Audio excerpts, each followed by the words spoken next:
Was victim of social phobia. Overcame the fear. Tried my best to be my own hero. Worked hard to prove my own value. Being able to focus on the appreciation as well as express myself clearly.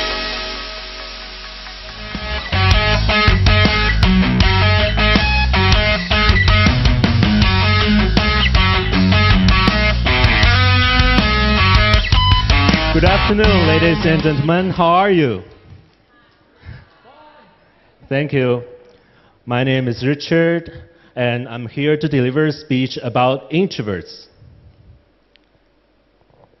Are there any introverts here? Please raise your hands. Okay, thank you. If you're a true introvert, you may be too shy to raise your hand. Well, introverts are a kind of people who normally feel anxious and find it difficult to share their ideas to the public, or we usually just call them as shy people. They may also be victims of social phobia. And who knows the proportion of introverts around the globe? There's no accurate answer. Some will say 50%, others will say 1/3. But I know I'm one of them. I am an introvert. Today, my story begins on a famous trend, which departs from Beijing of mainland China to Moscow of Russia. Some of you may have noticed Green Chang tracks, which has gone viral on the internet in recent years. Several years ago, on one beautiful day in May, I was on board that trend as a member of the exchange program, which was organized by my college. The program had approximately 90 students faculties who took a train together from China to Europe. They were going to make a bunch of culture and academic exchanges with the local students and companies there.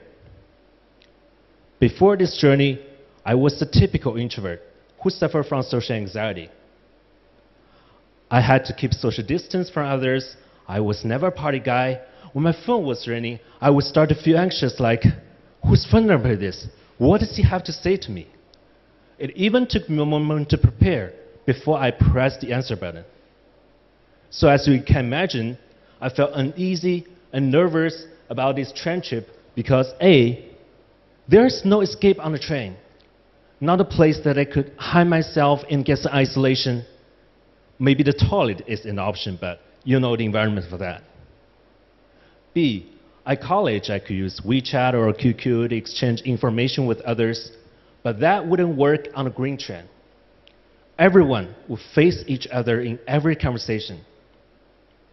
You know when introverts are afraid of social contacts? Just imagine sitting in a room this big, side to side with each other, packed like sardines, with a person looking directly in your eyes. This could be a nightmare for an introvert like me. See, to make matters even worse, this whole journey on this small train, facing someone sitting next to them, looking in their eyes, being forced to talk, is going to last an entire week. Oh gosh, how am I going to survive this? But I also forgot to mention that no showers for a whole week as well, so you can imagine a train filled with boys.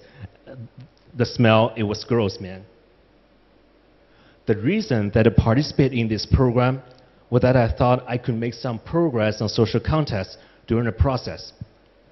But once the train began moving, I started to feel regret. Several students, including me, were sitting in the same car talking about this journey. One of them said, it's going to be too tough because we can't even take a shower here. I didn't know what to say in that situation, so I only had 2 words to answer him. Then there was a long silence. You can imagine how embarrassed I felt at the moment. Luckily, someone followed. Conversation ends with A terrible mistake. A terrible mistake to get on this train, I thought. The real challenge followed. We had certain tasks accomplished on board, which were assigned by our teachers who accompanied us. My teammates were busy brainstorming and making preparations in order to deliver a speech about innovative design of automotive interior for Volvo Corporation. Of course, I was invisible during the discussion section. When they were discussing something that I actually knew about, and they couldn't find a solution, for some reason, I kept my mouth shut. I didn't say anything. After the meeting, John, a Swedish student on my team, asked to talk to me privately. He said, "Hey, Richard, you've got such a unique background, you know, because most of our teammates come from design academies, and you major in automation engineering. Maybe you can give some ideas from your perspective." I replied, "Yeah, actually I do have some." After he heard what I thought, he was like, "Oh man, why did you say anything?" I don't know, I thought my ideas were stupid." "No, your ideas could be a perfect solution and would have saved us a lot of time." That night, I thought a lot lying in my bed.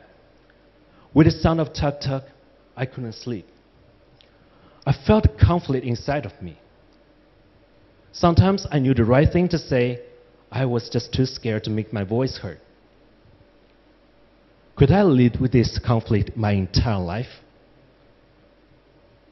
Just imagine how the rest of my life would be.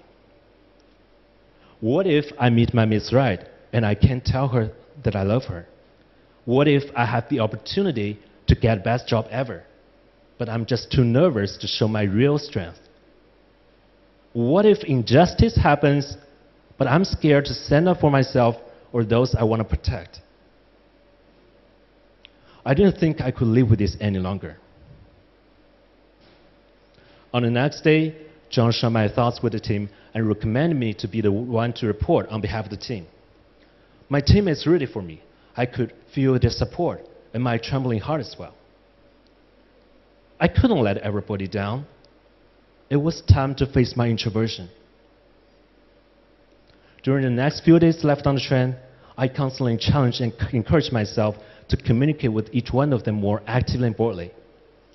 I realized that through adequate preparations, I could feel more confident. A week passed quickly. When I stepped out of that train, I was still that introvert. But my determination and my guts to overcome shortcomings for introversion was totally different. In the following week, on behalf of the project team, I delivered a speech at headquarters of Volvo in Sweden. The stage I was standing on was pretty much like this one, but my audiences were professionals of automotive industry. I walked into the room, all eyes around me. I started to feel nervous. When I opened my mouth, my voice was trembling. I told myself I had to go on. As I began to say more and more, I could feel my confidence growing. At first, people in the room didn't pay much attention to what I said, but after I began to explain points clearly and tell them what I wanted, they started to get interested. At the end, they gave me a round of applause. I felt I was like a hero, not because I contributed when was needed, but because I seized my chance.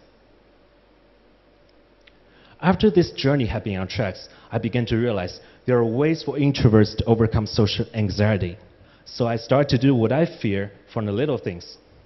I started to express myself voluntarily to the public, join different English clubs, and stand up at meetings.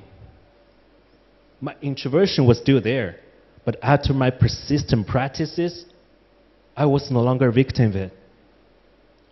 Like right now I'm standing here in front of you, I still feel nervous, I don't deny it. But knowing that maybe more introverts could be inspired by me, my so-called torture on stage, is totally worth it. It's okay to be introvert. There's nothing wrong with that. But at the same time, not doing something that should be done is totally different. I'm not asking we introverts should all become extroverts. It's okay not to be chatty. It's okay to be quiet, because a quiet person can also be a deep thinker. What really matters is that we don't miss out on any amazing opportunities in life. Life is just like a green train that moves on track slowly. There are many people, things, and opportunities we may encounter. For introverts, for every single one of us, by challenging our fear, we can break out of our shells and live life to the fullest. Would it now be a good time to face our fear and make a change? Thank you.